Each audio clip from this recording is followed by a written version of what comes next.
नमस्कार साथियों, मैं निखिल आपका हमारी इस YouTube family maths by Nikhil में हार्दिक स्वागत करता हूं। साथियों, यदि आप नए हैं और ये हमारी पहली वीडियो देख रहे हैं तो मैं आपको बताना चाहता हूं कि हम अपने इस प्लेटफॉर्म के थ्रू आपको कंप्लीट गवर्नमेंट जॉब की कंप्लीट प्रिपरेशन कराने वाले हैं, जिसमें हम सभी सब्जेक्ट्स यहाँ पर स्टार्ट करेंगे। तो अभी हमने शुरुआत की है केवल मैथ से, और मैथ में भी हमने जो पोर्शंस लिया है वो लिया है आपका अरिथमेटिक पोर्शन। अरिथमेटिक के साथ साथ हम जल्दी ही एडवांस की क्लास भी शुरू करने वाले हैं। और अरिथमेटिक में हमने एक चैप्टर कंप्लीट कर लिया है परसेंटेज, और दूसरा चैप्टर भी लगभग हमारा ख़त्म हो चुका है। और आज की देखिए हो क्लास ये रेशो प्रोपोर्शन का चैप्टर कल ही मतलब आज फाइनल हो जाना था, लेकिन किसी कारणवश कल मेरी थोड़ी सी तबीयत खराब थी, उसी वजह से मैं कुछ कम क्वेश्चन आपको करा पाया, वरना ये आज आपकी लास्ट क्लास होती। अब एक क्लास और होगी और ये आपका रेशो प्रोपोर्शन चैप्टर कंप्लीट हो जाएगा। ठीक है, तो रेशो प्रोपोर्शन कंप्लीट हो जाएगा। उसके बाद जो नेक्स्ट चैप्टर हम लेंगे वो लेंगे मिक्सचर एलिगेशन, यानी कि मिश्रण। इन 3 चैप्टर्स को करने के बाद मेरा मन ये है कि फिर हम मूव करेंगे एडवांस की तरफ, और एडवांस मैथ्स का एक चैप्टर कंप्लीट करने के बाद फिर अरिथमेटिक पर आएंगे। या तो ये तरीका रहेगा, या फिर आप जैसा अगर कमेंट करोगे तो उस हिसाब से देख लेंगे कि एडवांस की भी एक क्लास और अरिथमेटिक की भी एक क्लास लेकर शुरू करेंगे। ठीक, और इंग्लिश के लिए जैसा कि मैंने आपको बताया है कि भाई इंग्लिश की क्लास भी हम स्टार्ट कर देंगे। 1 से 2 दिन के अंदर अंदर आपको इंग्लिश की भी लेक्चर यहाँ पर मिलने लग जाएंगे। ठीक, अगर आपको वीडियो अच्छी लगती है तो आप चैनल से जुड़ सकते हैं। चलिए, और एक बात और, डिस्क्रिप्शन में आपको हमारे टेलीग्राम चैनल का लिंक मिल जाएगा, और आप उस चैनल से मतलब जुड़ना ज़रूरी है आपको। उसका रीज़न ये है कि जैसे भी अब नेक्स्ट चैप्टर है, तो नेक्स्ट चैप्टर की जो मिक्सचर एलिगेशन है उसकी PDF मैं टेलीग्राम चैनल पर डाल दूंगा, तो वहाँ से आप सारे क्वेश्चन देख सकते हैं, जो कि मैं यहाँ 1 बाय 1 यहाँ आपको सोल्व कराऊंगा। आप उसका प्रिंट आउट भी निकलवा के खुद सोल्व कर सकते हैं उन क्वेश्चंस को। साथ ही साथ जो भी हम मैथ्स का कंटेंट शेयर कर रहे हैं उसके साथ ही जो आपका GS का कंटेंट रहेगा, जैसे कि ग्रामीण परिवेश के नोट्स हैं, या फिर हिंदी की वोकैब के नोट्स हैं, या व्याकरण के नोट्स हैं, वो सभी नोट्स भी आपको हमारे टेलीग्राम चैनल पर मिल जाएंगे। तो वहाँ से आप उन्हें डाउनलोड करके पहले पढ़ सकते हैं, और अगर आपको अच्छे लगते हैं तो उनके प्रिंट आउट निकलवा सकते हैं। ठीक है, वैसे मेरी तरफ से तो यही उम्मीद रहेगी कि वो नोट्स आपको जो भी मैं प्रोवाइड कराऊंगा, ये वो नोट्स आपके लिए इंपॉर्टेंट होंगे और आपको समझ में भी आएगा। बहुत आसान लैंग्वेज में वो नोट्स बनाए जाएंगे, मेरे द्वारा हैंड रिटन नोट्स होंगे वो। और जो आपको ये PDF दी जा रही हैं, ये प्रीवियस ईयर क्वेश्चंस के संकलन है सभी। इसमें हम विद ऑप्शंस आपको PDF देंगे, और पहले आप खुद सॉल्व कर सकते हैं, और फिर उसमें से किसी भी क्वेश्चन का सॉल्यूशन आप हमारे इस वीडियो चैनल पर आकर देख सकते हैं, अगर कोई क्वेश्चन आपसे नहीं होता है। और अगर आप बिगिनर हैं तो कंप्लीट सॉल्यूशन आप यहाँ से देख सकते हैं। ठीक है, चलिए शुरू करते हैं। काफ़ी टाइम हो गया, 3 से 4 मिनट हमने वेस्ट कर ली। क्योंकि आपको लगेगा कि भाई डेली का आपको 2-3 मिनट वेस्ट हो ही जाती हैं स्टार्टिंग में। तो चलिए शुरू करते हैं आज की क्लास। और आज की क्लास में हम क्या करने वाले हैं, रेशो प्रोपोर्शन के कुछ आगे के क्वेश्चंस जो कि एग्जाम में पूछे गए हैं और पूछे जाएंगे, उन्हीं क्वेश्चनों को सॉल्व करेंगे। और कल की एक क्लास और होगी और आपका रेशो प्रोपोर्शन कंप्लीट हो जाएगा। कहने का मतलब ये है कि मुझे जो लगता है कि भाई जितने क्वेश्चन बनने चाहिए एग्ज़ाम में, या जिन कॉन्सेप्ट्स पर क्वेश्चन बन सकते हैं, वो सभी मैं आपको करा चुका हूँ। ठीक है, और फिर भी अगर बचता है तो बाद में जब हम इसका रिवीजन कर रहे होंगे हर चैप्टर का, तो वहाँ रिवीजन के थ्रू हम बचे हुए कॉन्सेप्ट्स को सीख लेंगे। ठीक है, चलिए शुरू करते हैं आज का क्वेश्चन, पहला क्वेश्चन। और देखिए करना क्या है आपको, मैं हर वीडियो में इस बात को बताता हूँ कि जैसे ही आपको क्वेश्चन डिस्प्ले पर नज़र आएगा, डिस्प्ले पर क्वेश्चन देखते ही आपको वीडियो पॉज करनी है और क्वेश्चन को खुद से करना है। ठीक, उसके बाद आपको अगर हो जाता है तो भी, और नहीं होता तो भी, फिर वीडियो प्ले करके उसका जो मैं मेथड बताऊंगा उस मेथड को समझना है और अपना आंसर मैच करना अगर आपका क्वेश्चन हो चुका है तो। ठीक है, चलिए शुरू करते हैं।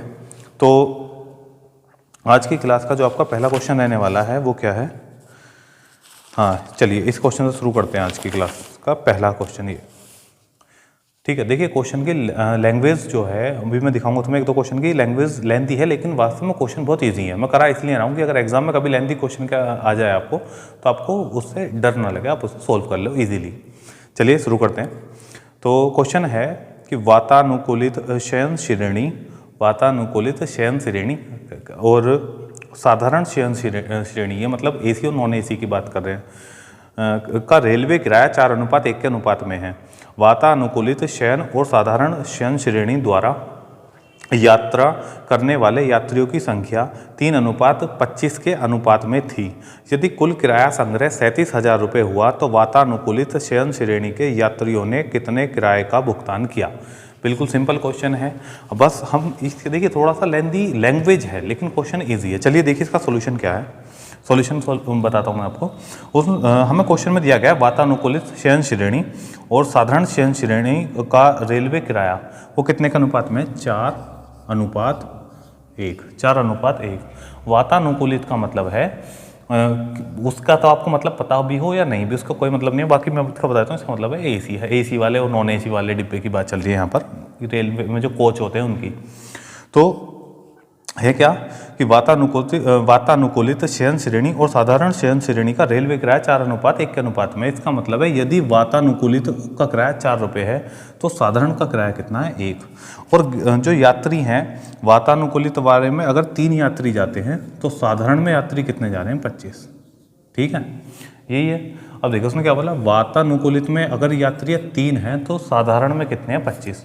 क्वेश्चन में पूछा गया है यदि कुल किराया संग्रह 37,000 है तो वातानुकूलित शयन श्रेणी के यात्रियों ने कितने किराए का भुगतान किया। कुल किराया देखते हैं तो हम देखिए इसे कितने आसानी से सोल्व करेंगे। देखिए हमने माना कि 4 रुपये है एक टिकट का किराया और 3 पैसेंजर उसमें पैसेंजर हैं उस कोच में वातानुकूलित वाले में, तो इससे हमारी इनकम कितनी होगी, 4×3 12।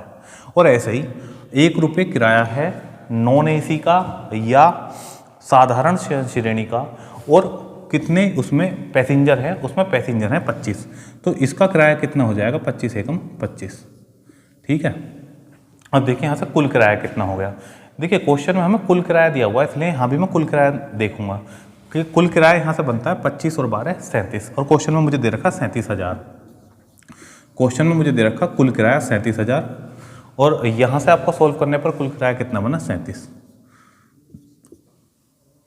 तो जितने की वैल्यू से भाग कर दिया हमारे अकॉर्डिंग, या रेशो में जो कुल किराया बना वो बना 37 और वास्तविक कुल किराया कितना, 37,000। तो इन दोनों की तुलना कर ली, यानी हमारे अकॉर्डिंग 37 यूनिट है और क्वेश्चन में कितना 37,000 है। तो 1 यूनिट का मान कितना आ गया, 1 यूनिट का मान आ गया 1,000।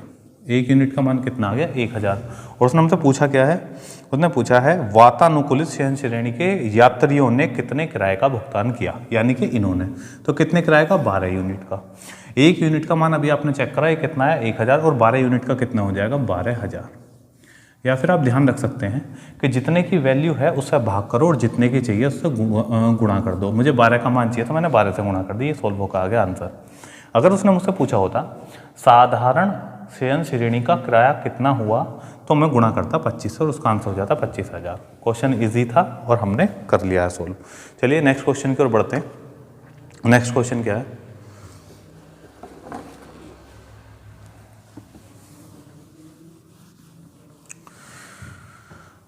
नेक्स्ट क्वेश्चन पढ़ूंगा मैं, आपको क्या करना है, वीडियो पॉज करनी है और खुद से क्वेश्चन को करना है, उसके बाद मेरा सॉल्यूशन चेक करना है। ठीक है, चलिए जो नेक्स्ट क्वेश्चन है आपका वो है 2 शहरों के बीच उड़ान का किराया 9:11 के अनुपात में बढ़ गया। किराए में हुई बढ़ोतरी क्या है अगर मूल किराया 18,000 रुपये था। ठीक है, 2 शहरों के बीच उड़ान का किराया 9:11 के अनुपात में बढ़ गया, 9:11 के अनुपात में बढ़ गया। इसका मतलब ये है कि यदि पहले 2 शहरों के बीच किराया 9 रुपये लगता था तो आज कितना लग रहा है, 11 रुपये। ठीक है जी, बढ़ने का मतलब है 9 से बढ़कर कितना होगा, 11। उसने दिया है किराए में हुई बढ़ोतरी क्या है अगर मूल किराया 18,000 है। मूल किराया कितना दे रखा है, 18,000।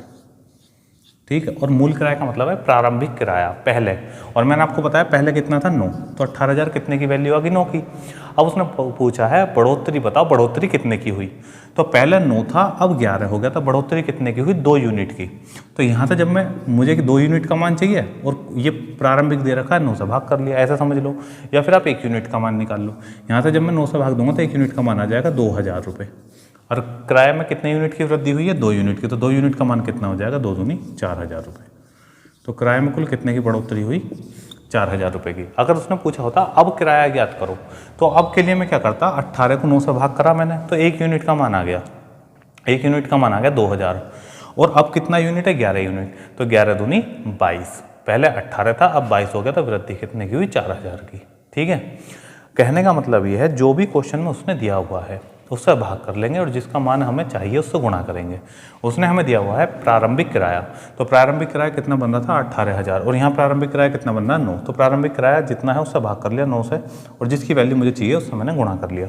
मुझे नया किराया नहीं पूछा, मुझसे बढ़ोतरी पूछी। नया किराया पूछता था मैं गुणा करता 11 से, मुझसे पूछा बढ़ोतरी कितने की हुई, तो 9 से कितना हो गया? 11। तो बढ़ोतरी कितने की हुई? 2 की, तो इसलिए मैंने यहाँ 2 से गुणा की। ठीक है, चलिए नेक्स्ट क्वेश्चन की ओर बढ़ते हैं। नेक्स्ट क्वेश्चन, चलिए नेक्स्ट क्वेश्चन है आपका, S तथा T की आय 3:4 के अनुपात में है तथा उनके व्यय 1:1 के अनुपात में है। यदि S 4,000 रुपये बचाता है तथा T 22,000 रुपये बचाता है तो S की आय क्या होगी? तो S की आय पूछिए, S की आय क्या होगी? देखिए, अब इस क्वेश्चन को आपको वीडियो पॉज करनी है, क्वेश्चन आपने देख लिया, पढ़ो 2-3 बार और खुद से करने की कोशिश करो। उसके बाद मेरा सॉल्यूशन देखो कि मैंने इस क्वेश्चन को किस तरीके से सॉल्व कराया है। ठीक है, नहीं समझ में आए तो आपको वीडियो फिर से देखनी पड़ेगी दोबारा से। चलिए, S तथा T की आय का अनुपात दे रखा है 3:4। आय का अनुपात है 3:4, ये है हमारा आय का अनुपात। ठीक है जी। दूसरा इसने दे रखा है उनके व्यय का अनुपात है 1:1। व्यय का अनुपात कितना है? 1:1। ठीक है, अब वो कह रहा है यदि S 4,000 रुपये बचाता है और T 22,000 रुपये बचाता है। S ने बचाए कितने? 4,000 रुपये। ये है S और ये है T, और T ने कितने बताए? T ने बचाए हैं 22,000 रुपये। T ने कितने की बचत करी है? 22,000 रुपये की। उसने हमसे क्वेश्चन पूछा है कि S की बचत, S की आय क्या होगी? अब ध्यान से एक बात समझनी है आपको, ये क्वेश्चन आपके लिए बहुत इंपॉर्टेंट है क्योंकि इजी क्वेश्चन है ये। अगर आपने एक बात नई सीख ली इसमें, नई बात क्या है कि जब खर्चा बराबर हो, ये व्यय का मतलब क्या है? खर्चा। और जब खर्चा बराबर हो तो आय का अंतर और बचत का अंतर सेम होता है। ठीक है, फिर से मैं रिपीट करता हूँ, ध्यान से समझना कि जब खर्चा बराबर हो, 1:1 का मतलब क्या है कि इसका S का खर्चा भी 1 रुपये है और T का खर्चा भी 1 रुपये है, मतलब S और T का खर्चा बराबर है। और जब खर्चा बराबर हो तो आय का जितना आय में अंतर होगा उतनी ही बचत में अंतर होगा। क्यों? क्योंकि अगर खर्चा बराबर कर रहे हैं फिर भी ये ज़्यादा बचा रहा है, इसका मतलब इसकी आय उतनी ही अधिक होगी जितने इसने S से T ने जितने रुपए अधिक बचाए हैं उतनी ही आय S की T से अधिक होगी। देखिए, मैं फॉर एग्जांपल यहाँ आपको समझाता हूँ, यहाँ इस चीज़ को समझना। एक व्यक्ति है A और एक व्यक्ति है B। A की आय मान लो कितनी है? 200, और B की आय मान लो 500। ठीक है, आय हो गई है। खर्चा मैं बता रहा हूँ, खर्चा दोनों ने सेम करा। खर्चा कुछ भी मान लो मैंने कह दिया 150 रुपये खर्चा इसने करा और 150 रुपये खर्चा इसने करा। ठीक है, अब 200 रुपये आए थे, 150 रुपये खर्चा कर दिया, तो बचत कितने की हुई? यहाँ पे 50 की, और यहाँ पे बचत कितने की हुई? आपकी 350 की। ठीक है, मैंने आपको क्या सिखाया? जो मैं बोल रहा था, मैं क्या बात समझाना चाह रहा था? मैं कह रहा था कि जब खर्चा बराबर हो, देखिए यहाँ खर्चा दोनों जगह मैंने बराबर माना है, तो जब खर्चा बराबर हो तो जितना डिफरेंस उनकी आय में होता है उतना ही डिफरेंस उनके बचत में होगा। क्योंकि देखिए, अगर खर्चा बराबर हो गया तो ये फिर भी ज़्यादा बचा रहा है, तो उसका रीजन ये है कि जितना ज़्यादा बचा रहा है उतनी ही इसकी आय फालतू होगी। अब देखो इन दोनों का डिफरेंस 200 और 500 का डिफरेंस कितना हो गया? 300। आय में अंतर कितने का? 300। यहाँ देखो, यहाँ कितने का अंतर आया? 300। यहाँ भी अंतर कितने का आया? 300। तो यही बात मैं समझाना चाह रहा था कि जब खर्चा बराबर हो, इसने व्यय 1:1 में दिया, इसका मतलब ये है कि दोनों के व्यय बराबर हैं। और जब खर्चा बराबर है तो इनकी आय का अंतर इनके किसके बराबर होगा? बचत के। ये बचत की तो दे रखी थी 4,000 और 22,000 रुपये। ये S की बचत कितनी? 4,000, और T की बचत कितनी? 22,000। तो दोनों की बचत का अंतर कितना आ गया? 18,000। और यहाँ पे दोनों की आय का अंतर कितना आ गया? 1 यूनिट। दोनों की आय का अंतर कितना? इसकी 3 और इसकी 4, तो दोनों की आय का यूनिट आया 1, और दोनों के खर्चे का बचत का यहाँ से डिफरेंस कितना आया? 18,000। तो मैं कह सकता हूँ 1 यूनिट का मान 18,000 है। 1 यूनिट का मान 18,000 है। उसने मुझसे पूछा S की आय ज्ञात करो, तो S की आय कितने यूनिट है? 3 यूनिट। जब आपने देख लिया 1 यूनिट बराबर 18,000 के, क्योंकि जितना डिफरेंस इनकी आय में होगा इतना ही डिफरेंस इनकी बचत में होगा, यानी कि ये और ये बराबर है। मैंने बराबर रख लिया, तो 1 यूनिट का मान आया 18,000। मुझसे पूछिए S की आय, तो S की आय कितनी होगी? 18 या 54, क्योंकि मुझे 3 यूनिट का मान चाहिए। तो यहाँ से आ गया 54,000। तो यहाँ से पता चल गया कि एस की आय कितनी होगी 54,000। और अगर मुझसे टी की आय पूछी होती तो मैं कहता 18 चौक 72, तो एस की कितनी हो जाती 72,000। 54,000 और 72,000, देखो इसमें कितने का है 18,000 का अंतर, और यहाँ भी कितने का 18,000 का अंतर। लेकिन ये कंडीशन तभी वैलिड है जब दोनों का व्यय बराबर हो। अगर आपको ये तरीका समझ में आया अच्छी बात है, नहीं तो फिर आप इसे बेसिक कर सकते थे। बेसिक हम इसे कैसे करते, हम मानते कि भाई दोनों की आय कितनी है 3x और 4x, वास्तविक आय निकालने के लिए वेरिएबल से गुणा कर देते हैं। अब इसने कितने रुपए बचाए 4,000। यदि मैं आय में से बचत घटा दूं तो वही हमारा खर्चा होगा।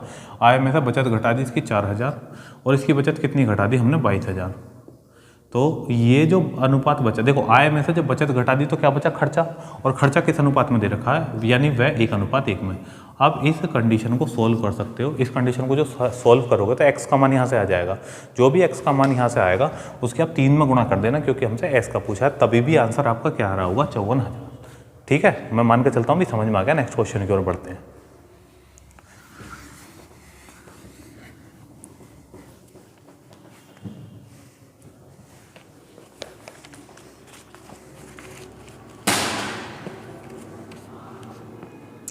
चलिए अगले क्वेश्चन की ओर बढ़ते हैं। चलिए अगला क्वेश्चन बहुत अच्छा क्वेश्चन है ये आपका, और 2-3 बार ये इस तरीके का क्वेश्चन पूछा जा चुका है एग्जाम में। क्वेश्चन है ए, बी और सी अपनी आय का क्रम से 80%, 85% और 75% खर्च करते हैं। यदि उनकी बचत का अनुपात 8:9:20 हो तथा ए और सी की आय में 18,000 रुपये का अंतर हो तो बी की आय क्या होगी। क्वेश्चन पढ़ लो 2 बार, वीडियो पॉज करके, और खुद से करने की कोशिश करो। उसके बाद अपना सॉल्यूशन और आंसर मैच करना। ठीक है, चलिए शुरू करते हैं। ए, बी और सी की उसने हमें क्या दिया रहा, आय दे रखी है। आय क्रमशः 80%, 85 आय का क्रमशः 80, 85 और 75 खर्च करते हैं। उनकी बचत का अनुपात हमें दिया हुआ है, और हमें 18,000 रुपये तो दे रखा, वो दे रखा है ए और सी की आय का अंतर। तो देखिए मैं यहाँ कैसे करूँगा, बचत का अनुपात कितना है 8:9:20। ये किसका अनुपात दे रखा है, बचत का। यानी कि यदि ए ने 8 रुपये बचाए तो बी ने 9 रुपये बचाए और सी ने 20 रुपये बचाए। अब हमें क्या है, देखिए उसने दिया है कि ए अपनी आय का 80% खर्च करता है। तो ये वैल्यू कितनी, देखिए जब 80% खर्च करता है, ये मुझे अनुपात दे रखा है, मैं लिख देता हूँ आपको समझाने के लिए। ये मुझे अनुपात दे रखा है बचत का, ये अनुपात है बचत का। जब उसने 80% खर्च कर दिया तो बचाए कितने 20%। इसका मतलब 8 यूनिट जो है ये तो है 20% की वैल्यू। कितने की वैल्यू 20% की। और इनकम चाहे हमारी कितने भी रुपए हो, किसी की इनकम चाहे 10,000 हो, किसी की 5,000 हो, 100 रुपये हो, 1 लाख हो, यूनिट्स अलग अलग हो सकती हैं, मान वास्तविक अलग अलग हो सकता है, लेकिन परसेंटेज में सभी की इनकम कितनी होती है 100%। तो यहाँ से मैंने इनकम का रेशो बना लिया गुणा 100 करके। ठीक है, ऐसे ही फिर मैं बी का बनाऊंगा, ध्यान से समझना, बी का बनाऊंगा। ऐसे उसने बी का दे रखा है कि बी ने जो है 85% खर्चा करा। तो इसका मतलब है 9 का जब 85% खर्चा होगा, ये है बचत, तो मुझे बचत की तुलना बचत से करनी है। जब बी ने 85% खर्चा कर दिया तो बचाया कितना 15%, यानी 9 कितने की वैल्यू 15% की, और मुझे चाहिए आय, तो मैंने यहाँ गुणा कर दी 100 से, ये आ जाएगी तुम्हारी आय। ऐसे ही अब सी का निकालूंगा। तो सी ने कितना खर्च कर दिया, सी ने आपका जो खर्च किया है वो क्या 75%। जब सी ने 75% खर्च कर दिया तो बचाया कितना, यहाँ देख लेते हैं इसे थोड़ा इस तरीके से। बी ने देखिए जब 75% खर्च कर दिया तो बचाया कितना 25%, और हमें वैल्यू चाहिए 100 की। ठीक है, क्लियर। अब तीनों का अनुपात आ जाएगा आय का। ये जो अनुपात बनेगा वो आय का अनुपात आएगा। देखिए 20 पंजे 100 और 8 पंजे 40। पहले का तो ये आ गया, 3 तिया 9 और 3 पंजे 15, और यहाँ से 5 दूनी 10, 20 20 तिया 60। ठीक है जी, आगे देख सकते हैं आगे क्या होगा, आगे होगा 25 चौका 100 और 20 चौक 80, ये आ गया 80। ठीक है, ये आय का अनुपात आ गया। अभी से और सोल्व हो रहा तो और सोल्व कर सकते हैं। 20 दूनी 40, 20 तिया 60 और 20 चौक 80, ये आ गया आपका 2, 3 और 4, 2:3:4, ये आ गया इनकी आय का अनुपात। अब मुझे क्या दिया हुआ है, मुझे उसने दिया हुआ है कि मुझे उसने दिया है कि ए और सी की आय का अंतर 18,000 रुपये, बी की आय ज्ञात करो। ए और सी की आय का अंतर, यहाँ देखिए ए की आय कितनी है 2 और सी की आय कितनी है 4, तो दोनों का अंतर कितना है 2, और क्वेश्चन में कितना दे रखा है 18,000, यानी 18,000 जो मान है वो कितने यूनिट का मान है 2 यूनिट का। अब मुझसे पूछा उसने बी की आय बताओ, और बी की आय कितने यूनिट है 3, जिसका मान चाहिए उससे गुणा करो, जितने की वैल्यू उससे भाग करो। तो यहाँ मैं गुणा करूँगा 3 से, तो यहाँ से जब मैं 2 से डिवाइड करूँगा 18,000 को, तो यहाँ पर आ जाएगा 9,000 और 9 तिया 27। इसका मतलब बी क्या है, यहाँ से सोल्व होकर आ गई कि बी की आय कितनी है, 27,000 रुपये। बी की आय यहाँ से सोल्व होकर आई कि बी की आय कितनी है, 27,000 रुपये। सपोज करो उसने हमसे ए की आय पूछी होती तो मैं गुणा कर रहा होता 2 से, और अगर उसने मुझसे सी की आय पूछी होती तो मैं गुणा करता 4 से। यानी जिसकी भी वैल्यू पूछेगा उससे हमेशा गुणा की जाती है, और जितने का मान दिया हुआ उससे हमेशा हमें भाग करनी होती है। उम्मीद करता हूँ ये क्वेश्चन समझ में आ गया होगा। नेक्स्ट क्वेश्चन की ओर बढ़ते हैं।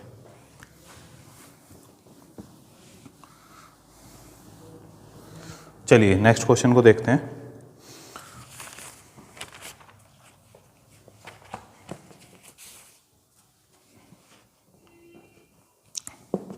चलिए अच्छा क्वेश्चन है ये भी। क्वेश्चन है ए और बी के आय का अनुपात 2:3 है और उनके व्यय का अनुपात 1:2 है।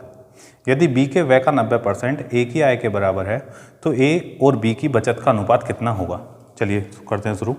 ए और बी की आय का अनुपात दे रखा 2:3।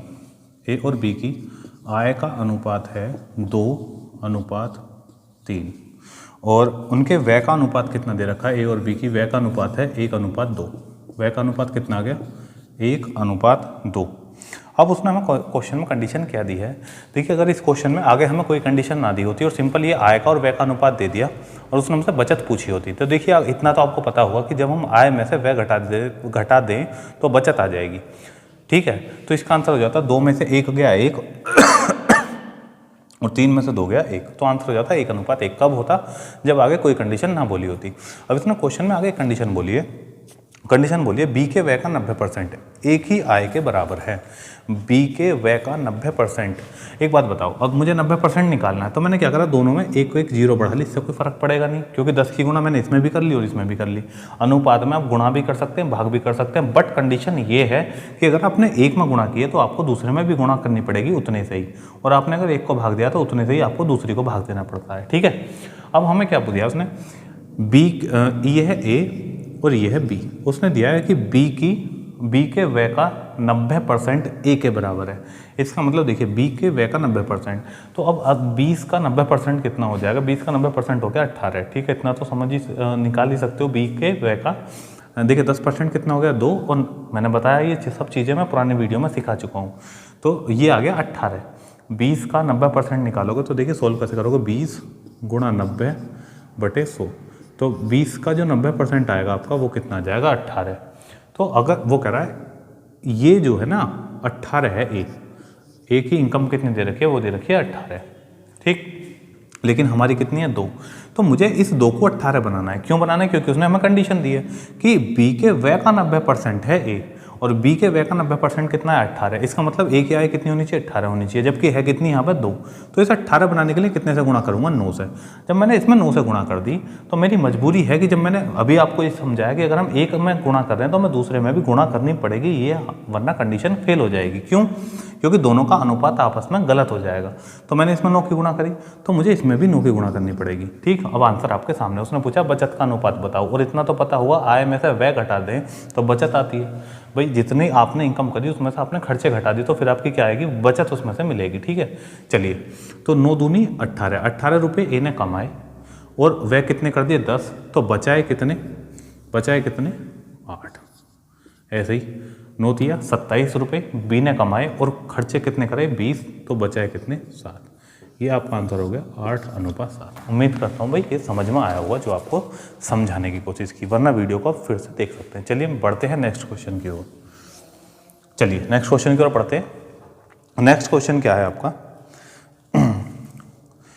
चलिए क्वेश्चन तो आसान है, आप कर भी सकते हो। मैं आपको इसकी अब जो नेक्स्ट क्वेश्चन बोलने वाला हूँ इसकी आपको कंडीशन बना कर देता हूँ, साथ ही मैं इसे आपको ऑप्शन से बताना चाहता हूँ, क्योंकि ऑप्शन से अच्छा क्वेश्चन है, एग्जाम में पूछा गया है, और आपको ऐसा क्वेश्चन अगर मिलता है तो ऑप्शन में किस तरीके से करना है वो चीज़ आपको यहाँ से सिखाना चाहता हूँ। ठीक है, चलिए पवन एवं सुनील की मासिक आय का अनुपात 4:3 है एवं उनके मासिक व्यय का अनुपात 3:2 है। यदि पवन एवं सुनील प्रतिमाह क्रम से 4,000 रुपये और 6,000 रुपये की बचत करते हैं तो उनकी मासिक आयों का योगफल ज्ञात करो। तो पहले मैं क्या करता हूँ, इस क्वेश्चन को देखिए, तरीका वो मैं बार बार रिपीट कर रहा हूँ, आपको करना पड़ेगा जो मैं आपसे बता रहा हूँ अगर आप सिलेक्शन लेना चाहते हैं, वास्तव में मैथ सीखना चाहते हैं। तो वीडियो पॉज करने, क्वेश्चन को खुद से सॉल्व करना है, उसके बाद वीडियो प्ले करने जब आपको क्वेश्चन हो जाए। ठीक है, और अगर मेरे को आपको लगे कि मैं स्लो पढ़ा रहा हूँ तो आप वीडियो को स्पीड में देख सकते हैं, 2x की स्पीड पर या 1.5x की, जो भी आपके लिए सुटेबल हो उतने की स्पीड पर आप वीडियो देखकर ख़त्म कर सकते हैं। कुछ ना कुछ सीखने के लिए ज़रूर मिलेगा वीडियो के अंत तक, जो आपके एग्जाम के लिए इंपॉर्टेंट हो। ऐसा नहीं कुछ भी आलतू फालतू, जो एग्जाम के पॉइंट ऑफ व्यू से आपके लिए इंपॉर्टेंट है वो। ठीक है, चलिए, तो क्वेश्चन क्या है, आय का अनुपात दे दिया और व्यय का अनुपात दे दिया, बचत बता दी, और उसने पूछ लिया हमें मासिक आयों का योगफल ज्ञात करो, यानी कि मंथ में कितने की इनकम कर रहे हैं दोनों का उसका योग। इस क्वेश्चन को मैंने क्यों लिया है, इस क्वेश्चन को इसलिए लिया है क्योंकि मैं आपको ये दिखाना चाहता हूँ कि कभी कभी एग्जामिनर इतना मजाक करता है क्वेश्चन में कि अगर आपने उसकी क्लास में वो चीज़ें देखी हैं, उनकी प्रैक्टिस की है, तो आपको एग्जाम में बोलते हैं ना मात्र 5 सेकंड में क्वेश्चन करना सीखिए, मैं कह रहा हूँ मात्र 2 सेकंड में क्वेश्चन करना सीखिए। अगर आप एग्जाम में और देखिए, ऐसा तो है नहीं कि मैं अपने पास से क्वेश्चन ले रहा हूँ कि हो सकता है जी ऐसे क्वेश्चन आते ही ना हो। और इस चीज़ का प्रूफ है ये प्रीवियस ईयर क्वेश्चंस, कि ऐसे क्वेश्चन भी एग्जाम में पूछे जाते हैं। ठीक है, चलिए करते हैं। तो उसने हमें आय का अनुपात दिया, पहले मैं इसका बेसिक बता दे रहा हूँ, फिर सीधा ऑप्शन से करके बताऊंगा। उसने हमें आय का अनुपात दिया 4:3। तो देखिए इसका मतलब पवन की आय कितनी होगी 4x, और जो सुनील है दूसरा उसकी आय कितनी होगी 3x। ठीक है, अब इतना तो आपको पता होगा कि यदि आय में से हमने बचत घटा दी तो हमारा खर्चा होता है। देखिए, या आय में से बचत घटा लो तो भी खर्चा आ जाएगा, और आय में से खर्चा घटा लोगे तो बचत आ जाएगी। अब इसने हमें क्या दे रखा है, इसने हमें दिए बचत, इसलिए मैंने प्रतिमाह इसने कितने बचाए 4000 रुपये, और इसने कितने बचाए प्रतिमाह, इसने बचाए हैं 6000 रुपये। तो जब मैंने आय में से बचत घटा दी तो अब बराबर क्या हो जाएगा खर्चा। अब खर्चे का अनुपात कितना हो जाता है, वो करा व्यय का अनुपात कितना है 3:2, यानी कि 3/2। अब देखिए इस कंडीशन को मेरा मानना है कि आप सोल्व कर सकते हैं। आपको केवल क्या करना है, क्रॉस मल्टीप्लाई करनी है, और 4 दूनी 8x माइनस 4 दूनी 8000 बराबर 3 तिया 9x माइनस 6 तिया 18000। अब देखिए 8x को इधर लिया और 18 को इधर लिया, तो माइनस का 8000 है, ये माइनस का 18000 इधर आके बराबर का दूसरी साइड आके प्लस का 18000 हो जाएगा। तो 18000 में से जब हम 8000 घटाएंगे तो यहाँ बचेगा 10000, और 9x में से जब 8x जाएगा तो यहाँ बचेगा x। तो x का मान कितना आ गया 10000 आ गया।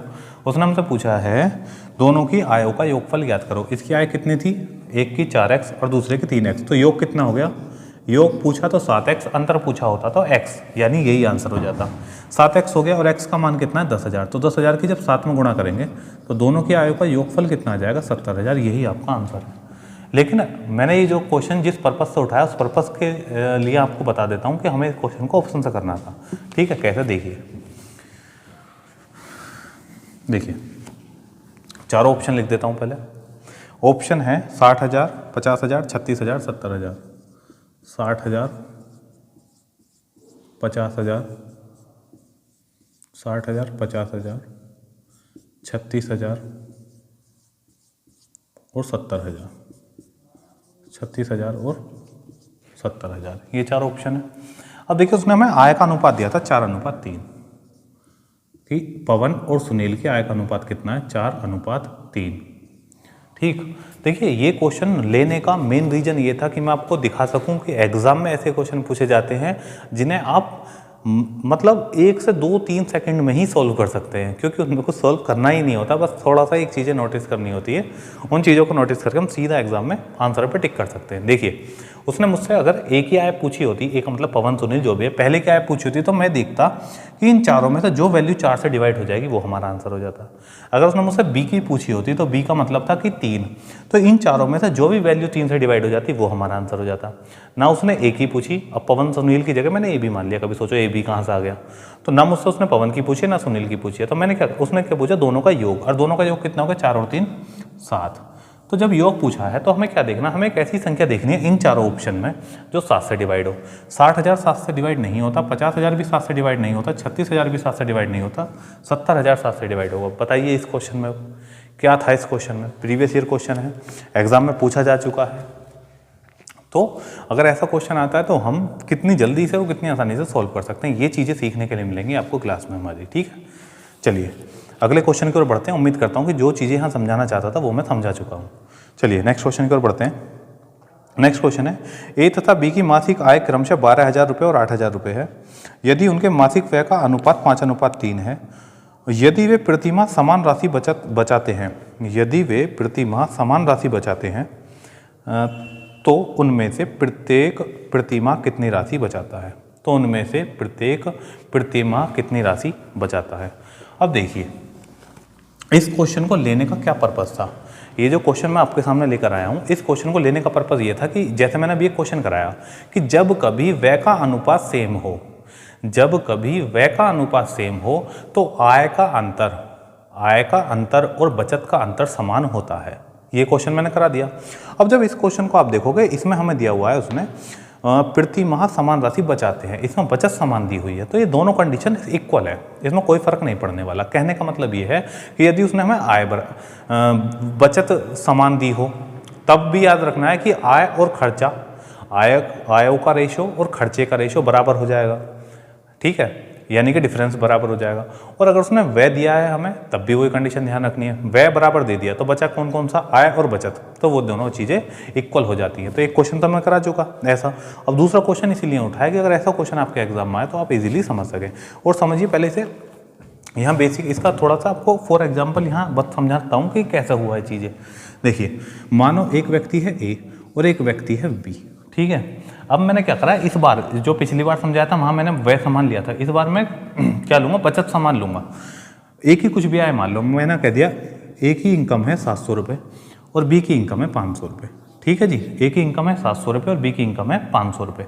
अब मैं कह रहा हूँ कि भाई दोनों ने समान बचत करी है, समान राशि बचाई है, तो मैंने कह दिया 200 रुपये ही तो बचाए ए ने, यहाँ लिख देता हूँ कभी समझ में ना आए, बचत और ये क्या है, आय, ठीक है जी, ये आय है और ये बचत है।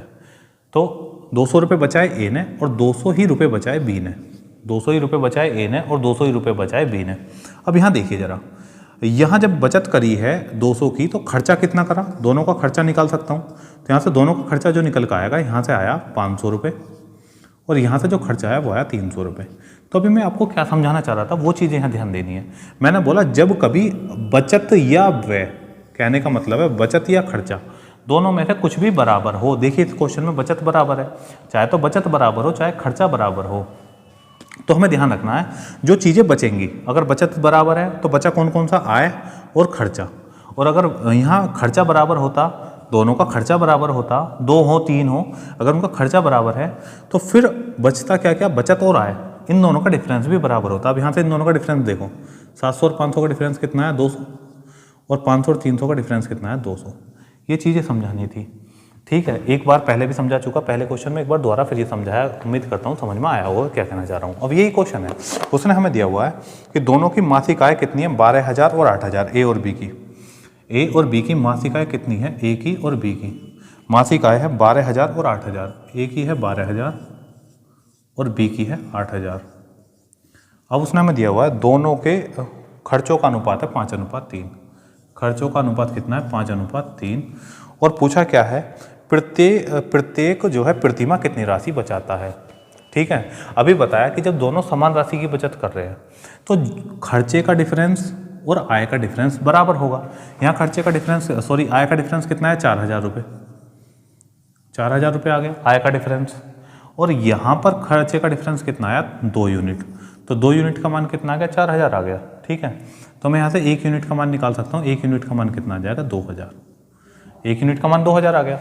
उसने मुझसे पूछा ये बताओ दोनों में से प्रत्येक प्रतिमाह कितने रुपए बचाता है, ठीक है। अब देखो दोनों में से किसी एक को सोल्व कर लेंगे, क्योंकि दोनों बचा तो बराबर ही रहे हैं ना, जितना ए ने बचाया उतना ही बी ने बचाया, तो या तो अलग अलग निकालने की कोई जरूरत नहीं, या तो बी का निकाल लो या ए का निकाल लो, दोनों ने सेम बचाया तो वही हो जाएगा कि प्रत्येक कितने रुपये प्रतिमाह बचाता है, ठीक। अब चलिए हम इसे कैसे सोल्व करेंगे। मैंने देखा, ध्यान समझना, 5 यूनिट, जब 1 यूनिट का मान 2,000 है तो 5 यूनिट का मान कितना हो जाएगा, 10,000। इसका मतलब इनकम कितनी थी, 12,000, खर्चा कितने का कर लिया, 10,000 का, तो बचत कितने की हुई, 2,000 की। यही तुम्हारा आंसर है। आंसर कितना आ गया, 2,000। लेकिन अगर आप इससे सोल्व करते, इस मेथड से, तो मैं कैसे करता, मैं कहता कि भाई 1 यूनिट का मान कितना है, 2,000, तो 3 यूनिट का मान कितना होगा, 6,000, और 8,000 में से जब 6,000 गए तो बचा कितना, 2,000। 8,000 में से 6,000 खर्चा कर दिया तो बचाया कितना उसने, 2,000।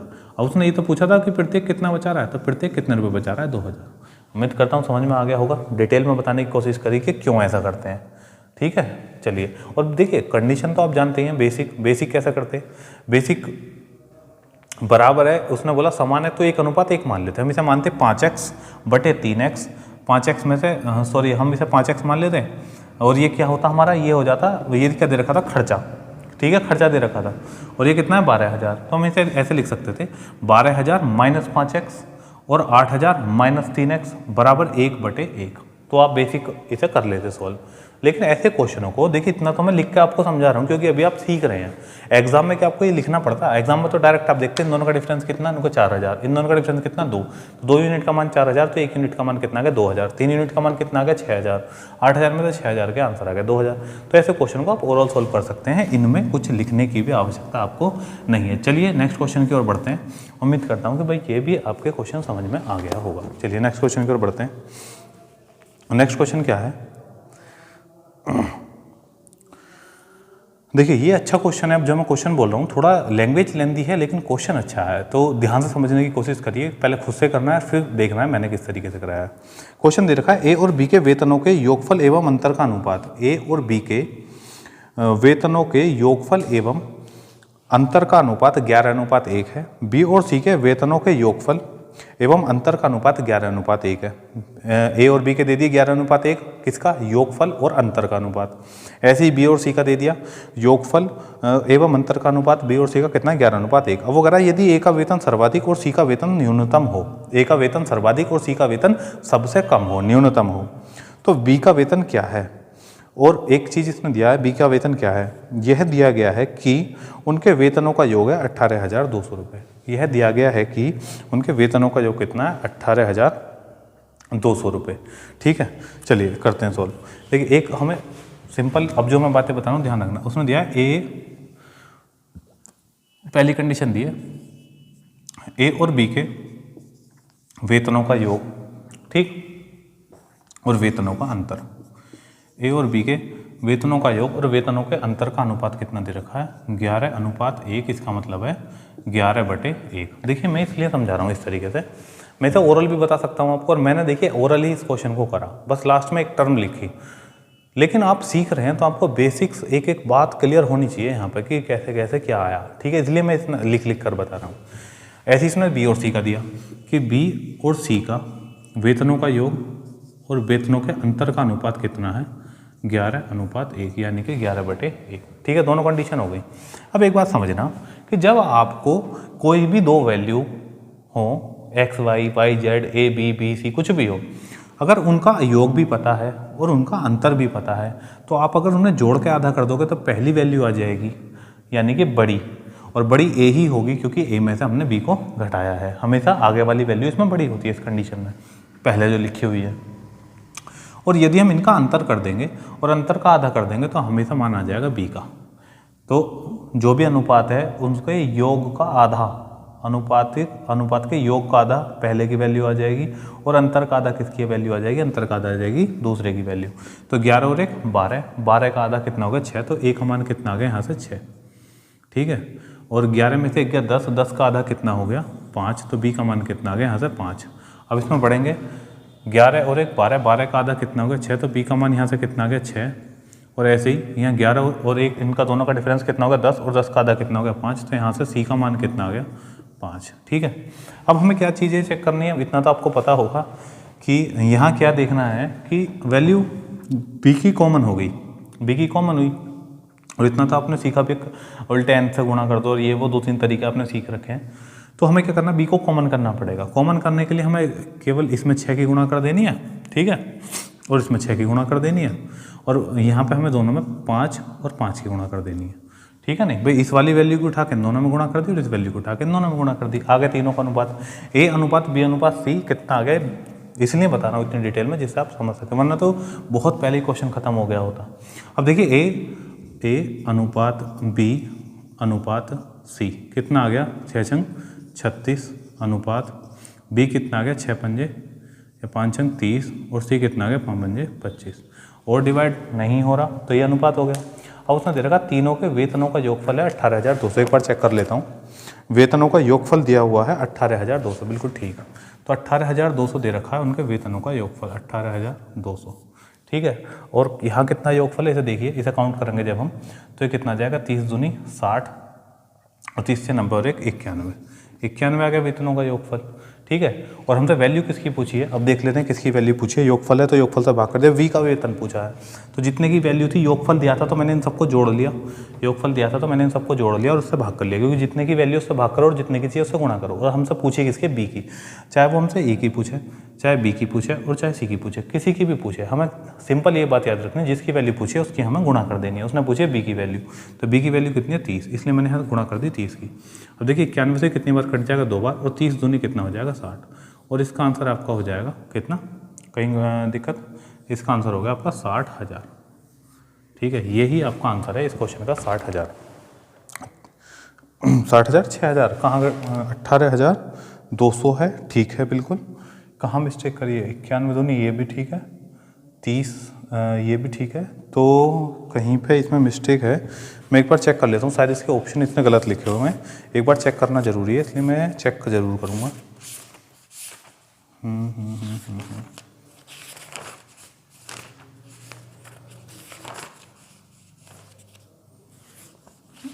Question number 27।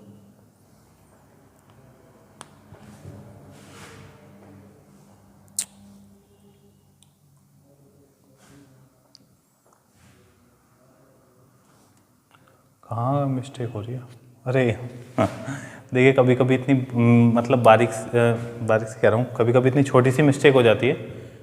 आप ध्यान दो, यहाँ पे कितना आएगा 6,000, ये ऑप्शन सही है, हमने यही यहाँ पे ध्यान नहीं दिया। ये कितना है 200, 2 ही जीरो तो है, एक ही है, 3 ही जीरो तो ही, और ये कितना आएगा 3 दूनी 6, बिल्कुल सही है। ठीक है, तो आज के लिए हम इतना ही रखते हैं, आज की क्लास इतनी रखेंगे, ठीक है। और देखिए क्लास तो आज की अभी, अगर आपको कुछ समझ में आया हो, अच्छा लगा हो, तो आप चैनल से ज़रूर जुड़ें, क्योंकि इसके साथ साथ हम मैथ के साथ साथ आपके और सब्जेक्ट भी बहुत ही जल्दी स्टार्ट कर देंगे, जो कि आपके लिए एग्ज़ाम के लिए काफ़ी इंपॉर्टेंट रहने वाले हैं। और दूसरी बात ये है कि डिस्क्रिप्शन में जो लिंक दिया हुआ है टेलीग्राम का, उससे जुड़ जाइए, क्योंकि मैं अभी जो नेक्स्ट चैप्टर स्टार्ट होगा हमारा, कल या परसों में नेक्स्ट चैप्टर स्टार्ट होगा, उसकी PDF पहले ही उस पर टेलीग्राम चैनल पर डाल दी जाएगी। और ये क्वेश्चंस में इतना थोड़ा लेंदी बेसिक थोड़ा ज़्यादा लिख के इसलिए समझा रहा हूँ, वरना इतना लिखने की आपको एग्जाम में ज़रूरत नहीं होती है। इतने लिख के इसलिए समझाया जा रहा है जिससे कि आपके कोई डाउट ना बचे और क्लियर हो जाए। जब आप प्रैक्टिस कर लोगे और ये चीज़ें आप सीख चुके होगे, तो मुझे ये सब चीज़ें यहाँ से यहाँ तक यहाँ कुछ नहीं लिखने की ज़रूरत थी, केवल मैं यहाँ से ओरल इनका रेशो निकाल लेता, ठीक है, यहाँ लिखकर और इस रेशो में बांट देता। क्वेश्चन कितना लेंदी मैं इसलिए कर देता हूँ, 2-3 स्टेप बढ़ा इसलिए देता हूँ कि आपको कहीं भी कोई डाउट ना हो।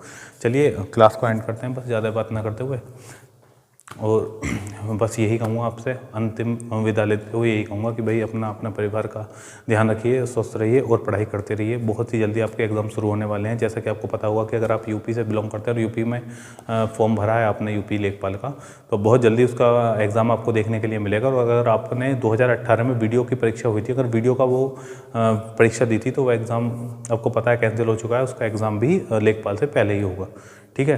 तो अच्छे से तैयारी करिए और जल्दी से इसमें इन चीज़ों को सीख लीजिए, क्योंकि ये चीज़ें आपके लिए इम्पोर्टेंट हैं और एग्ज़ाम में ये चीज़ें आपको बहुत हेल्प करने वाली हैं आपके अच्छे नंबर्स लाने में, ठीक है। यहाँ तक जुड़ने के लिए धन्यवाद। मिलते हैं नेक्स्ट वीडियो में, जब तक के लिए बाय बाय।